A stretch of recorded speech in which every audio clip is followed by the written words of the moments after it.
क्यों 7 भाइयों ने खाया अपनी बहन के शरीर का मांस। गांव में 7 भाई और उनकी एक बहन रहते थे। उनके माता पिता का निधन बचपन में ही हो गया था, लेकिन भाइयों और बहन ने जिम्मेदारियों को समझते हुए एक दूसरे का सहारा बनना सीख लिया था। भाई प्रतिदिन जंगल में शिकार के लिए जाते थे, जबकि बहन घर पर रहकर भोजन बनाती थी। एक दिन जब बहन हरी सब्जी काट रही थी तो गलती से उसकी उंगली तेज चाकू से कट गई। खून बहने लगा और उसने सोचा कि अगर भाइयों को इसका पता चला तो वे बहुत चिंतित होंगे। उसने खून रोकने की बहुत कोशिश की, लेकिन जब वह सफल नहीं हुई तो अनजाने में वह खून उसी सब्जी में मिल गया जो वह पका रही थी। शाम को जब भाई शिकार से लौटे और भोजन किया तो उन्हें साग का स्वाद असाधारण रूप से लजीज लगा। वे बहन की खूब तारीफ करने लगे और बोले कि उन्होंने ऐसा स्वादिष्ट साग पहले कभी नहीं खाया। अगले दिन भी वे जंगल में शिकार के दौरान उसी साग की चर्चा करते रहे। रात को जब वे घर लौटे तो उनसे रहा नहीं गया और उन्होंने बहन से पूछ लिया कि उसने भोजन में ऐसा क्या डाला था जिससे स्वाद इतना बेहतरीन हो गया। जब बड़े भाई ने बहन से उस असाधारण रूप से स्वादिष्ट साग के बारे में पूछा तो पहले वह टालती रही, लेकिन फिर झिझकते हुए बताया कि सब्जी काटते समय उसकी उंगली चाकू से कट गई थी और उसका खून साग में मिल गया था।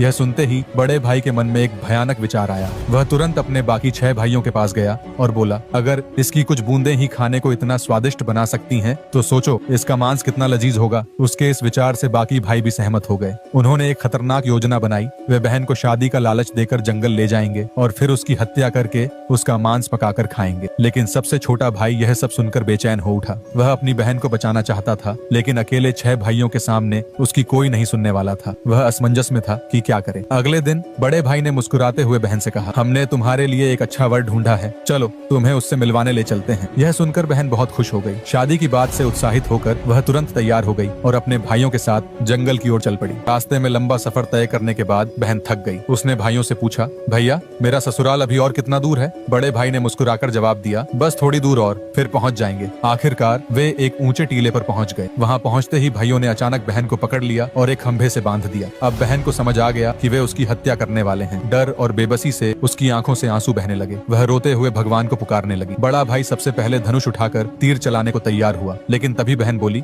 मारो मारो भैया, छाती पर निशाना साधो, तुम्हारा तीर जंगल में चला जाए। यह सुनकर बड़े भाई ने तीर छोड़ा, लेकिन निशाना चूक गया। फिर दूसरे भाई ने प्रयास किया, लेकिन उसका तीर भी गलत दिशा में निकल गया। इसी तरह एक एक कर 6 भाइयों ने तीर चलाए, पर हर बार निशाना चूकते रहे। तीर चलाने की बारी छोटे भाई की थी। वह अपनी बहन को मारना नहीं चाहता था, लेकिन उसके 6 भाइयों ने उसे धमकाया, अगर तेरा निशाना चूका तो तुझे भी मार देंगे। बहन अपने छोटे भाई की बेबसी को समझ गई। वह नहीं चाहती थी कि उसकी वजह से उसके सबसे प्रिय भाई की जान भी खतरे में पड़ जाए। इसलिए उसने भारी मन से कहा, मारो भैया, छाती पर निशाना लगाना ताकि तीर सीधे मेरे हृदय में उतर जाए। छोटे भाई की आंखों में आंसू भरा। कांपते हाथों से उसने धनुष उठाया और तीर छोड़ दिया। इस बार निशाना नहीं चुका, तीर सीधा बहन की छाती में जा लगा। वह दर्द से कराह उठी और कुछ ही पलों में प्राण त्याग दिए। 6 भाइयों ने मिलकर अपनी ही बहन के शरीर के टुकड़े किए और उसका मांस पकाने लगे, लेकिन छोटा भाई इस घिनौने कृत्य में शामिल नहीं